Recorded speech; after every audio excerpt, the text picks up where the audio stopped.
Good afternoon, everyone. Good afternoon. Welcome back to our family recovery support group. My name is Craig. I am one of your recovery support coaches. And so today, I'm going to bring a very interesting article. All right. And so today, I'm going to be sharing from this article that I have in front of me. And you can retrieve this article as well if you go online to recoveryranchpa.com.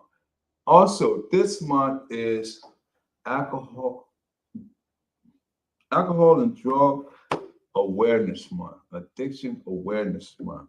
If I failed to forget that, please forgive me on the last episode. However, September is Addiction Awareness Month. Not alcohol and drug, it's Addiction Awareness Month. All right. And so without further ado, let's get right into the meat and potato. Well, first start off with the title. The title today, you can look on the bottom of the screen and it says, How Substance Abuse Affect Families. All right, how substance abuse affects family. This is our recovery support crew. And so this article starts off by saying, going through weeks, months, or years of drugs or alcohol abuse takes a huge toll on the person suffering from a substance abuse disorder. They need support and care, and they need to give and accept forgiveness from those they love. But how can the people closest to an individual struggling with addiction cope with this new and distressing family dynamic? Relationships change, right? It says often for the worse. When addiction steps into play, the person you know and love may seem like a completely different individual when under the influence of an addiction. And the result is instability in the family unit. Families dealing with addiction aren't just dealing with psychological and emotional turbulence. Being placed under the constant stress of trying to process and understand new and destructive behavior may result in strains on physical health. Two, for children and adults alike. Okay, it says to get a good understanding on how addiction affects the family unit, we have to examine the effects on each part of the family structure. All right, let me read that again. It says to get a good understanding on how addiction affects the family unit, we have to examine the effects on each part of the family structure and how family members may respond to the substance abuse as well as each other.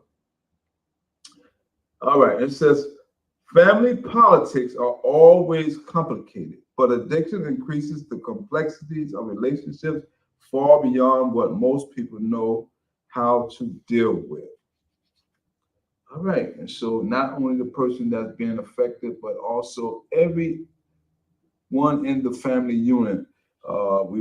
This article going to give us some insight on how to examine and how to deal with the family dynamics of someone in the family that's under the influence or who may have developed an addiction, a drug addiction. A lot of times, most people just think about the drugs or substance of marijuana, the hard common drugs, cocaine, and heroin, and fentanyl as the only definition of drugs. And so, but there is a broader definition, and one of them that a lot of times we oftentimes overlook because I guess it's more common or more accessible, and that is alcohol. It has been defined that alcohol is also a drug as well. All right. And so let's go to our first topic of discussion, and that is addiction and the family unit. It starts off by saying, this article, if your family is going through the changes brought on by addiction, you may see some unfamiliar and confusing dynamics begin to arise. Those they may not all arise at the same, it said, though they may not all arise at the same time. Most families undergo 6 marked changes in the case of a family member struggling with addiction. So it says they undergo a 6 marked changes. And so the first mark that this article wants to share with us is number one, parental denial. Okay, parental denial. I know it's kind of hard for most parents to believe, especially when they have suspicion and you and I know. Let me keep it on myself. When I first started out smoking marijuana, and unbeknown, well, I ain't gonna say unbeknown, I would come in the house. I believe I smelled just like marijuana, and I would clearly deny, outright lie when my mother would ask me, "Are you smoking those reefers?" And I would say, "No, I don't smoke no reefer." But that is the drug, the manipulative aspect of the drug itself, where we began to, well, when I began to be in denial. All right. First, I was in denial, and then when I lied that it wasn't me, I'm quite sure my mother had a good inclination that I was smoking marijuana. And so let's see what the article says about parental denial. All right, I shared my aspect. Let's see from the family dynamic of the parent. All right, it says parents as role models tend to deny for as long as possible they or a family member, excuse me, they or a family member have a substance abuse problem. If they themselves are the ones abusing drugs or alcohol, the parent may cling to the idea that it's not that bad or their action won't do that much harm to their children and other family members. In the case of a son or a daughter abusing drugs, a parent may feel this couldn't possibly be true. We're talking about parental denial. All right. After all, substance abuse can only be the result of bad parenting, right? It's important for parents to remember this isn't the case. And denying the existence of an addiction problem will only allow the problem to persist. All right. And so there's 6 topics or 6, it says mark, where we're going to say 6 entities that we want to talk about when it comes to addiction and the family unit. All right. And some of the dynamics that parents or the family unit face. Number 2, we went over number 1 was parental denial. Number 2, parental inconsistency. This manifests as a lack of structure in the family, leading to erratic rule setting and enforcement, and often leads children to act out as an attempt to decline unclear boundaries. In children and young adults, a lack of consistent reaction and consequences to behaviors results in confusion that may delay or unravel emotional development in the long run. Parental inconsistencies is equally damaging when the parent is the substance abuser as when the son or daughter is the one struggling. Either way, the child is worse off for not receiving the behavior scaffolding they need to grow as an individual. Negativism. All right. That's the third aspect of addiction and the family unit. All right. And so that is at some point the stress of tiptoeing around addiction. Right. The stress of tiptoeing around addiction. As so many families do, catches up, and the atmosphere surrounding family dealings take up an unmistakable air of negativity. The tide will turn, and mounting feelings of distrust may result in constant criticism, complaint, and other expressions of negativity. While all positive occurrences may get swept under the rug, for kids, this often means the only way to get attention is to initiate crisis, which may lead to a downward spiral of intentional inflammatory behavior. Uh, All right. Number four, misdirection of anger. With all these feelings flying, it can be extremely difficult for family members to properly process these negative emotions. The lack of emotional tools available may result in children or parents funneling their resentment and anger into inappropriate channels such as further substance abuse or other harmful behavior. All right. And so I just covered four of the addiction and the family unit perspective. And number five, unrealistic expectations. All right. This article says when parents are addicted to substances, it's often becomes the case that expectations are skewed either positively or negatively, but in either case, don't bear much resemblance to reality. Parents of an individual struggling with addiction may create a hopeless situation for their son or daughter by dropping the bar for achievement through the floor and thereby eliminating the drive and support necessary for success. On the other hand, children whose parents struggle with addiction may choose to overcompensate in school, sports, or another pursuit due to the feeling that nothing will ever be good enough. It's important to remember addiction is one aspect of reality, but shouldn't overhaul all expectations going forward.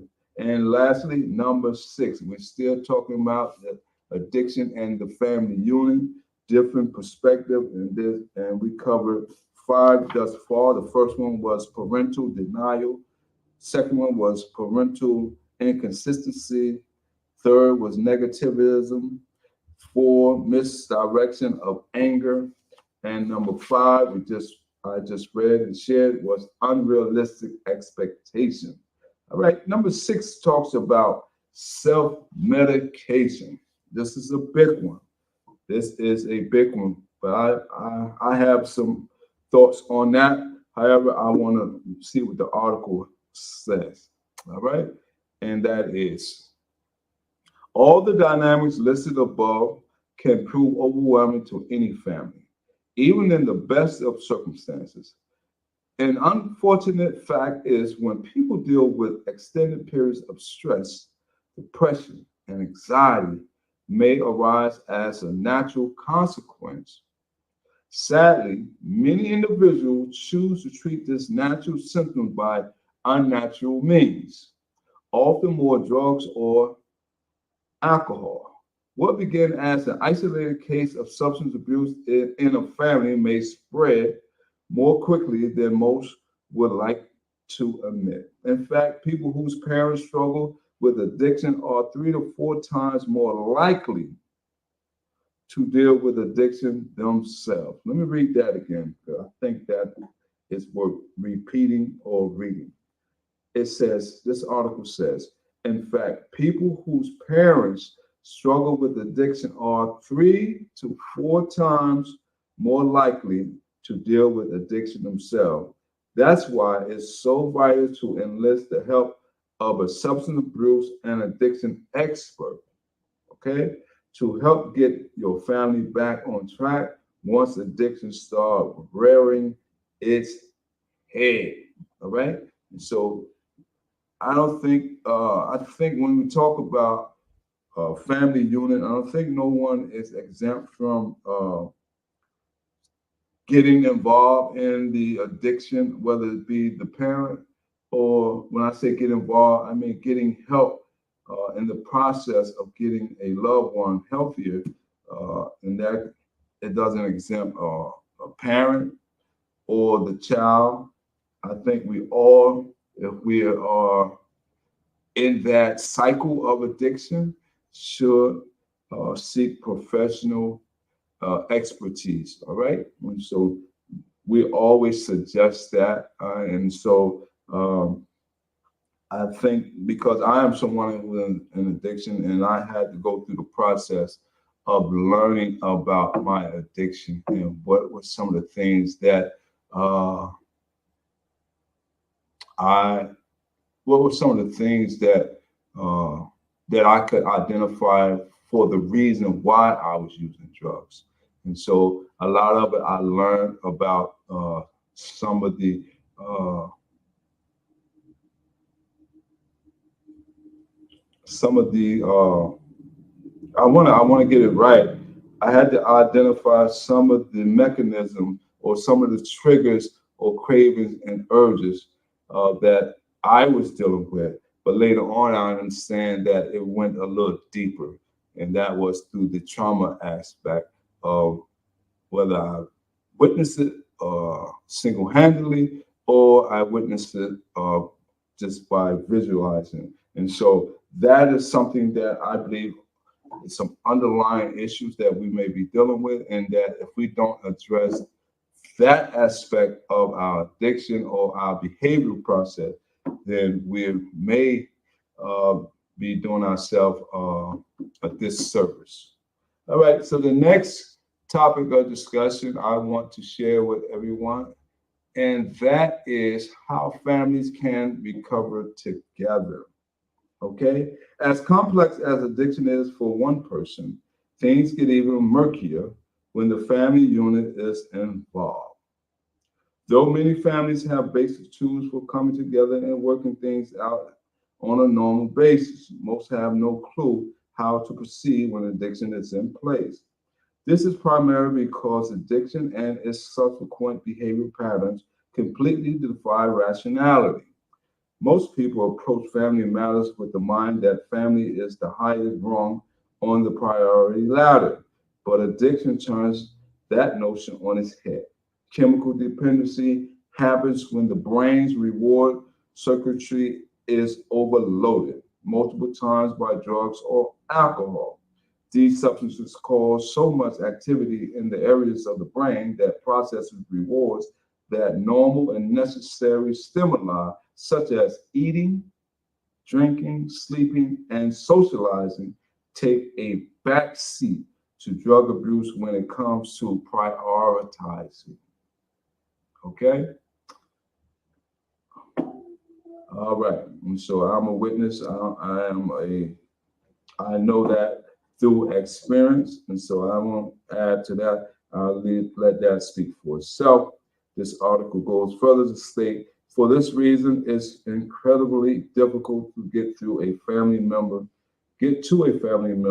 who is addicted. They've simply been rewired by drugs or alcohol to respond minimally or not at all to things they used to view as high priority. So drugs begin to take precedent over our behavior. This article says, such as eating, drinking, sleeping, and socializing. All right. And so uh, that's why families with a drug or alcohol dependent member should really consider enlisting the services of a trained intervention specialist to help guide them through the intensity of an intervention. All right. And so goes on to say about 10% of Americans have recovered from addiction, and recovery has the best chance of success when the family is involved and supportive from the get-go. All right. And so it talks to go a little further. It says, so follow these basic steps to intervention for your family member. I'm gonna go through each and every last one of them. And these steps consist of 7 steps. I'm gonna start out with step number 1. Step number 1 talks about gather friends and family. Before you do anything, it's necessary to gather everyone of importance in the act's life. This is usually family and a few close friends. Work with the group to form a plan of action. Who will speak in what order and what they would say. Try to envision how the person will react and discuss how you would take those reactions and strive for a productive intervention. Number two, consult a mental health professional. All right. Once you have formed your task force and have a good idea of what you'd like to say and achieve, take your plan to a licensed therapist or intervention specialist. They will be able to help you eliminate ineffective aspects and bulk up the effective parts of your strategy, as well as rehearse the intervention beforehand to work out any kinks. Step number three, choose an appropriate location. We're talking about how families can recover together. Step three says choose an appropriate location. It's vitally important you pick a location where the person will feel safe. In many cases, families choose their own home or the home of someone extremely close to the person. Interventions don't work if you can't make the person feel safe. So their comfort and security are of the utmost importance when choosing a place to hold yours. All right. Step number four: ask the person to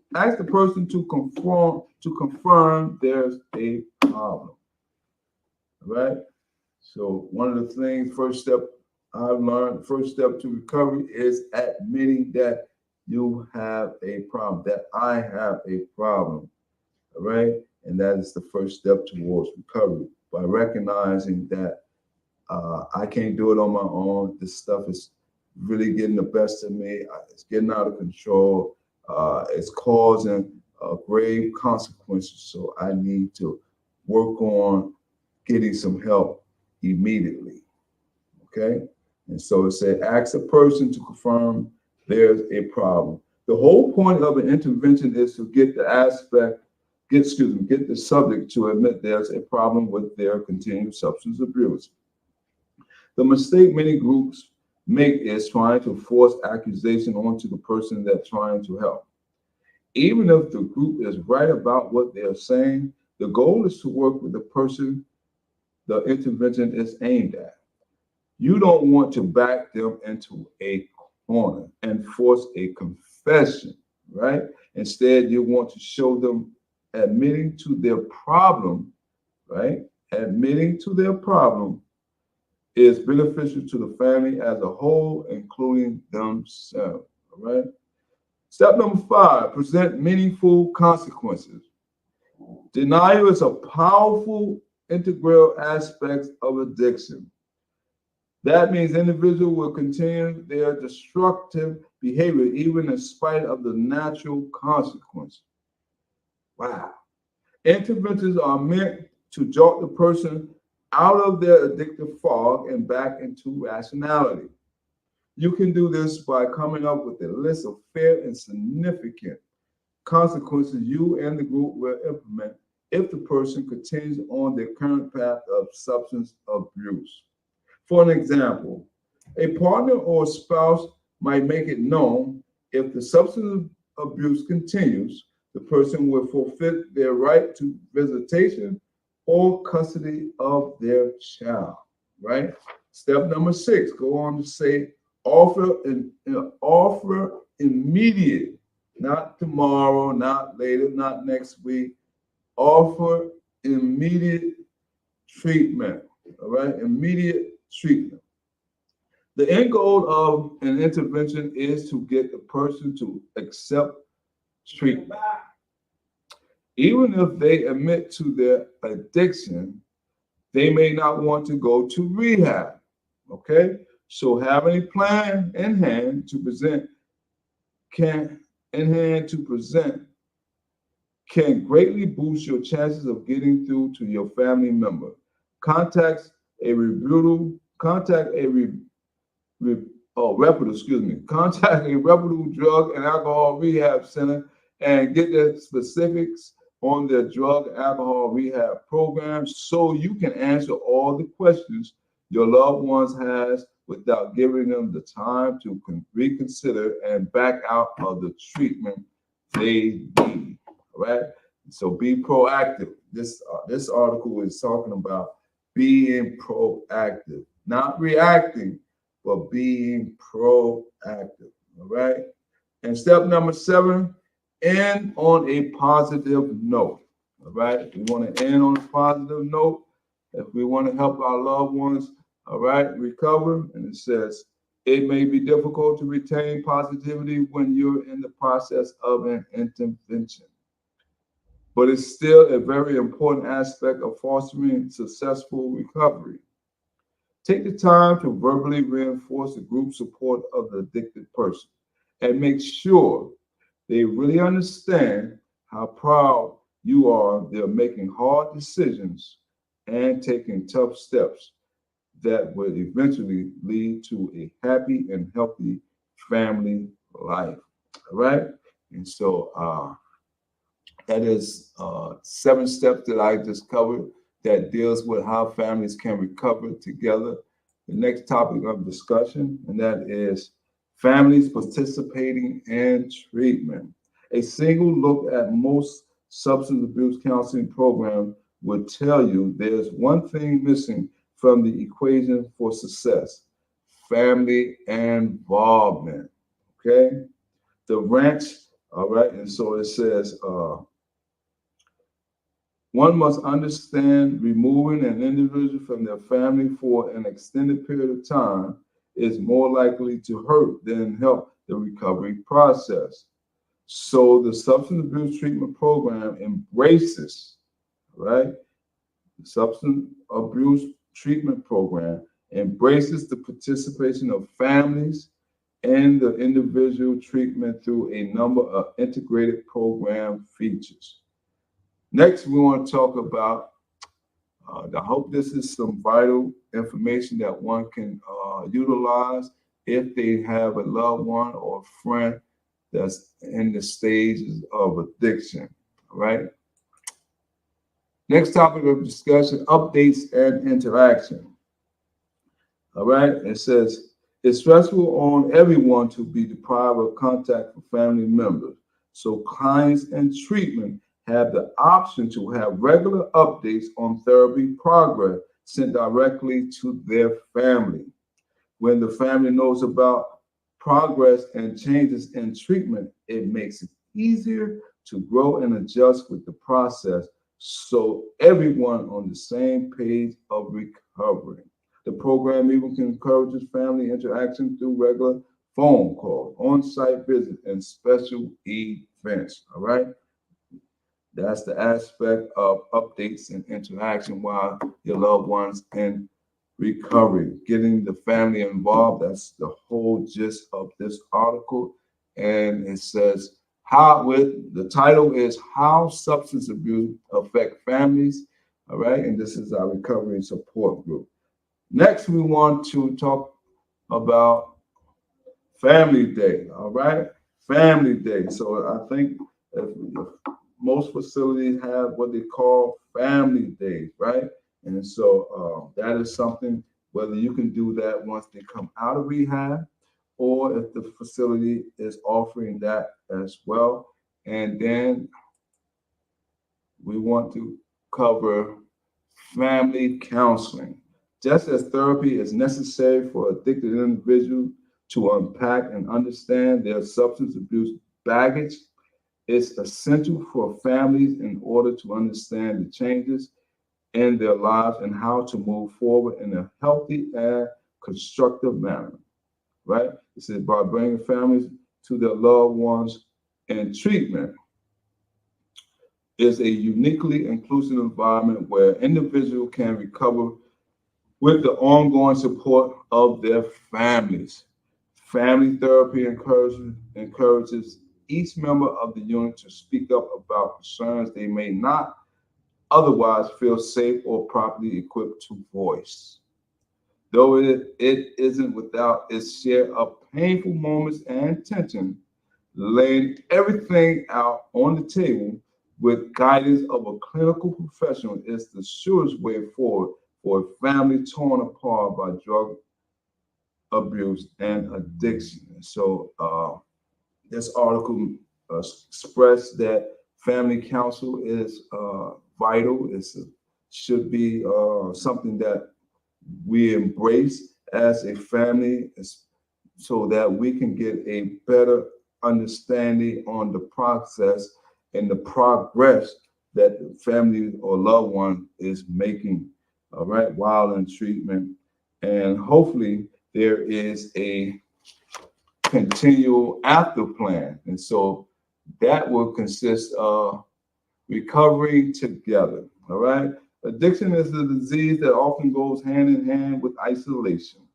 Withdrawing from friends and family is a defense mechanism that allows denial to remain intact and for the individual to maintain the delusion that what they're doing to themselves and others isn't too dire of a situation. However, isolation is also one of the biggest predictors of failure and recovery. That's why most aftercare programs provide a focus on creating a support network for life after rehab. That is so true. For many individuals, family can prove to be one of the most invaluable sources of support available, but only if the family is willing to play an active role in the person's recovery. That's why it's vital to enroll in a program that values the input and participation of family members in a person's recovery.